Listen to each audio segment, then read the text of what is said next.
राज्याच्या उपमुख्यमंत्री सुनेत्राताई पवार यांनी आज श्री विठ्ठल रुक्मिणी मातेचे दर्शन घेतले। यावेळी मंदिर समितीच्या वतीने मंदिर समितीचे सह अध्यक्ष गहिनीनाथ महाराज औसेकर यांच्या हस्ते उपमुख्यमंत्री सुनेत्राताई पवार यांचा शाल व श्री विठ्ठल रुक्मिणी मातेची मूर्ती देऊन सत्कार करण्यात आला। यावेळी आमदार दिलीप वळसे पाटील, नगराध्यक्ष प्रणिती भालके, मंदिर समितीचे सदस्य शकुंतला नडगिरे, ज्ञानेश्वर महाराज जळगावकर, संभाजी शिंदे, जिल्हाधिकारी एस कार्तिकेय, जिल्हा पोलीस अधीक्षक अतुल कुलकर्णी, प्रांताधिकारी सचिन इथापे, मंदिर समितीचे कार्यकारी अधिकारी राजेंद्र शेळके, सहाय्यक पोलीस अधीक्षक प्रशांत ढगळे, मुख्याधिकारी महेश रोकडे, व्यवस्थापक प्रवीण कुमार घम तसेच मान्यवर पदाधिकारी उपस्थित होते।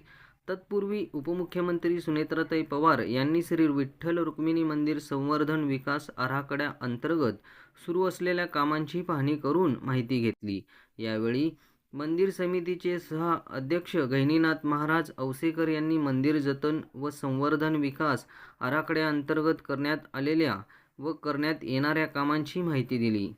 श्री विठ्ठल रुक्मिणी मंदिर जतन व संवर्धन विकास आराखड्याअंतर्गत जीर्णोद्धार पूर्ण झालेल्या मंदिरातील मूर्तीची प्राण प्रतिष्ठापना करण्यासाठी होम हवन करण्यात आले होते। या होम हवनाचे दर्शन उपमुख्यमंत्री सुनेत्राताई पवार यांनी यावेळी घेतले। विठुरायाचं दर्शन घेतलं, मन प्रसन्न आहे, खूप मन प्रसन्न आहे। विठुरायाला साकडं घातलं की हे अल्निनोचं जे संकट आहे ते लवकरात लवकर दूर कर, माझ्या बळीराजाला जास्तीत जास्त सुखी ठेवण्यासाठी लवकरात लवकर पाऊस पाड आणि माझा बळीराजा सुखी झाला तर सगळा संसार सुखी होणार आहे। त्यामुळे हे मी साकडं घातलेलं आहे आणि पंढरपूरला येताना नेहमीच मला अतिशय आनंद झालेला असतो, कारण माऊलींचं माझं नातं वेगळं आहे। त्यामुळे इथे येऊन मी खूप मला समाधान लाभलेलं आहे।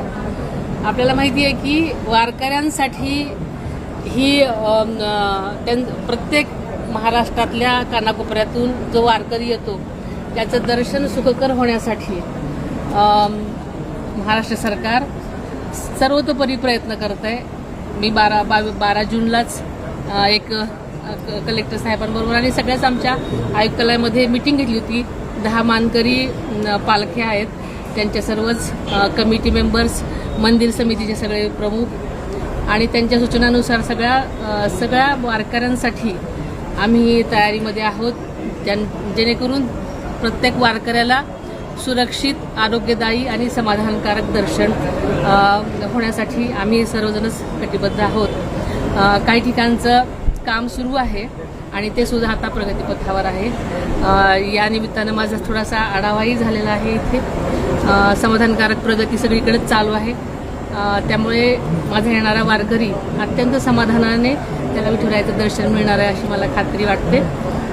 आणि आपल्याला माहिती आहे की अलीकडेच महाराष्ट्र सरकारने 4000 कोटीचा विकास आराखडा मंजूर केलेला आहे आणि काही दिवसापूर्वीच कलेक्टर साहेबांनी आम्हाला प्रेझेंटेशन दिलेलं आहे आणि लवकरच त्या दृष्टीने काम पुढे जाईल आणि पुढच्या काही दिवसांमध्ये पंढरपूरचं सगळंच नवरूप आपल्याला पाहायला मिळेल आणि प्रत्येक वारकऱ्याची जी मनातली इच्छा असते की माझ्या पांडुरंगाचं दर्शन मनोभावे व्हावं, कारण बऱ्याच ठिकाणी अगोदर अनेक अडचणींना त्यांना तोंड द्यावं लागायचं, पण त्यांना अडचणी येऊ नये, सुरक्षित त्यांचं दर्शन व्हावं यासाठी शासन सर्वतोपरी प्रयत्न करत आहे आणि याच प्रयत्नात आहे की प्रत्येक वारकरी हा सुखाचा समाधानाने माऊलीचं दर्शन घेऊन घरी परतेल। आणि नक्कीच माऊलीला आता अलीकडे काही ठिकाणी पाऊस पडलेला आहे, सर्वत्र चांगला पाऊस पाडतील अशी मला खात्री आहे।